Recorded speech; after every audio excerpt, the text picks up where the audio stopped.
To hear that you will take that position, and I'm going to be closely monitoring the Commission's work to ensure that it complies with the First Amendment. Thank you.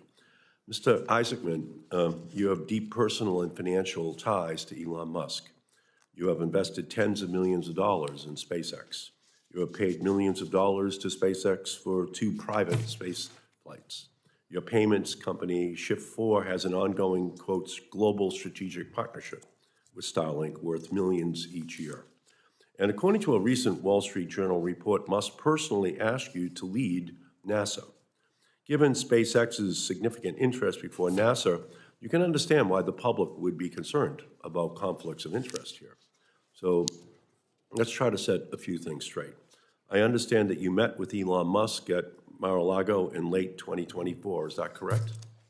No, Senator. I was in Mar-a-Lago to be interviewed by the President of the United States. So you did not meet with Elon Musk at Mar-a-Lago? I went to Mar-a-Lago to be interviewed by the President of the United States. I didn't ask you that. Did you meet with Elon Musk at Mar-a-Lago? I believe he was one of dozens of people that were around Mar-a-Lago at the time, Senator. So did you meet with him? I would not say we had a meeting. We probably had a conversation in passing, Senator. Okay, during that same trip, then President-elect Trump offered you the NASA administrator job. Is that correct? At the conclusion of the meeting, Senator, he did.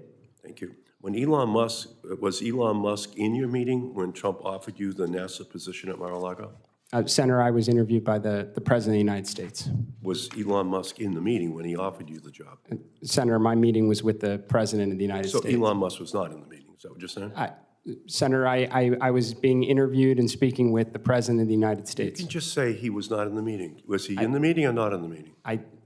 Senator, I'm trying to be as transparent as I can. I was being interviewed by the President of the United States. It's not a difficult question. Was Elon Musk in the room when the President offered you the job? Senator, my meeting was with the President of the United States. I'm assuming that you don't want to answer the question directly because Elon Musk was in the room. I think that's the only conclusion anyone listening to this could reach, unless you wanted to dispel us of that notion. Senator, again, I was being interviewed by the President of the United States, and I'd also say I have no... that's not... I appreciate that. I'm just trying to determine Elon Musk's role in this, and you're not willing to be fully transparent. Have you discussed your plans for NASA with Elon Musk? I have not. So those questions obviously raise serious questions. And I want to turn to one more specific question. From monitoring sea level rise to polar ice loss to wildfires, NASA's satellites are the backbone of climate research used by scientists, policymakers, and the public across the globe. NASA's Earth Observing System collects and archives more than 147 terabytes of data each day. This data underpins climate action efforts at every level of the government, and it drives global research collaborations, and it informs life-saving disaster response.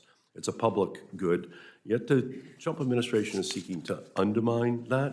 A recent investigation found that large swaths of climate data sets, visualizations, and web tools, once publicly accessible, have been altered or taken down. This unprecedented rollback of public information compromises scientific continuity and transparency at a time of accelerating climate threats and extreme weather events. If confirmed, will you commit to fully restoring and maintaining access to data, as well as resisting any political pressure to sideline climate research at NASA?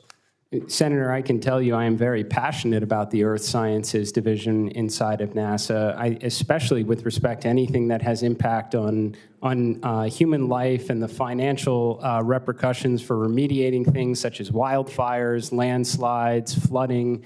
Earth Sciences also plays a big role in near-Earth asteroid protection. Will you make a commitment to restore all of that information so that it's available to the public? It's vital scientific information. Senator, I have not been made aware of any information that's not being provided. I mean, I'm just not familiar with any of these changes, Senator. I'm very disappointed in your question. All this information is vital to getting the information into the hands of scientists and ultimately ordinary citizens to protect. Thank you, Senator Markey. And I appreciate your indulgence, Mr. Chairman.